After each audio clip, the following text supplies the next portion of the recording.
കഴിഞ്ഞ വീഡിയോയിൽ നമ്മൾ എ തൊട്ട് എൽ വരെയുള്ള ആൽഫബറ്റ്സിന്റെ പ്രൊണൗൺസിയേഷൻ ആയിരുന്നു നോക്കിയിരുന്നത്. ഇനി നമ്മൾ എം തൊട്ട് ഇസഡ് വരെയുള്ള ആൽഫബറ്റ്സിന്റെ പ്രൊണൗൺസിയേഷൻ എങ്ങനെയാണ് നോക്കാം.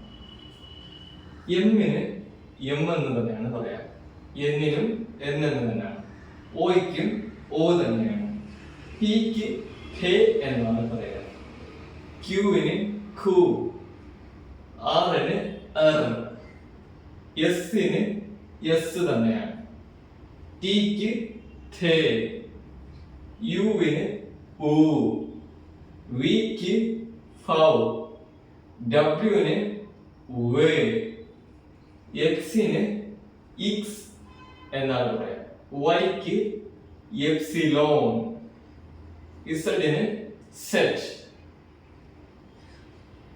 സോ നമ്മൾ എ തൊട്ട് ഇസഡ് വരെയുള്ള ആൽഫബറ്റ്സിന്റെ പ്രൊനൗൺസിയേഷൻ എങ്ങനെയാണെന്ന് ഫൈൻഡ് ഔട്ട് ചെയ്യാനായി. ഇനി നമ്മൾ അഡീഷണൽ 4 ആൽഫബറ്റ്സ് ഇപ്പോൾ വരുന്നുണ്ട്. അത് ഏതൊക്കെയാണെന്ന് നമുക്ക് നോക്കാം. 26 ആൽഫബറ്റ്സ് കഴിഞ്ഞ ശേഷം അഡീഷണൽ ആയിട്ട് വരുന്ന 4 ആൽഫബറ്റ്സ് ആണ് ഇത്. ഇത് എ. എയുടെ മുകളിൽ 2 ഡോട്ട് വന്നതുകൊണ്ട് ഇതിനെ വിളിക്കുന്ന പേരാണ് എ ലവ്. ഇതിനെ എ ഉംലൗട്ട് എന്ന് വിളിക്കുന്നുണ്ട്, പക്ഷേ ഇതിന്റെ പ്രൊനൗൺസിയേഷൻ വേറെയാണ്. ഇതിന് എ എ ഒരു ഡിഫറെന്റ് സൗണ്ട് ആണ് ഇതിന് വരുന്നത്. ഇത് ഓ, അതിന്റെ മുകളിൽ 2 ഡോട്ട് വരുന്നത് കൊണ്ട് ഇതിനെ വിളിക്കുന്നത് ഓ ഉംലൗട്ട്.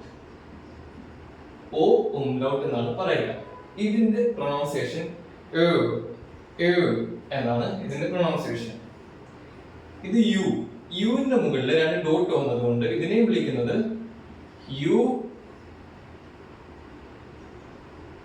ഉംലൗട്ട്. ഇതിന്റെ പ്രൊനൗൺസിയേഷൻ വരുന്നത് യു യു. ഇയും യുവും കൂടെ വരുമ്പോഴുള്ള സൗണ്ട് ആണ് യു. ഇത് കാണുമ്പോൾ ചിലർ വിചാരിക്കും ബീറ്റ ബി ആണ്, പക്ഷെ ബീറ്റ ബി അല്ല. ഇതിന് പറയുന്നതാണ് യെസ് സെറ്റ്. ഇത് സാധാരണ ഇങ്ങനെയാണ് എഴുതുന്നത്, ഇങ്ങനെയാണ് വരുന്നത്. എക്സാം നോക്കുകയാണെങ്കിൽ പാസ്. ഇത്രയാണ് നമ്മുടെ ജർമ്മനിലെ ആൽഫബറ്റ്സ് ആയിട്ട് വരുന്നത്. 26 ആൽഫബറ്റ്സ് ഉണ്ട്, അതിൽ 4 ആൽഫബറ്റ്സ് അഡീഷണൽ ആയിട്ട് വരുന്നുണ്ട്. സോ ടോട്ടൽ 30 ആൽഫബറ്റ്സ് നമ്മുടെ ജർമ്മൻ ആൽഫബറ്റ്സിൽ വരുന്നുണ്ട്. സോ ഇത്രയും നിങ്ങൾക്ക് മനസ്സിലായെന്ന് വിചാരിക്കുന്നു.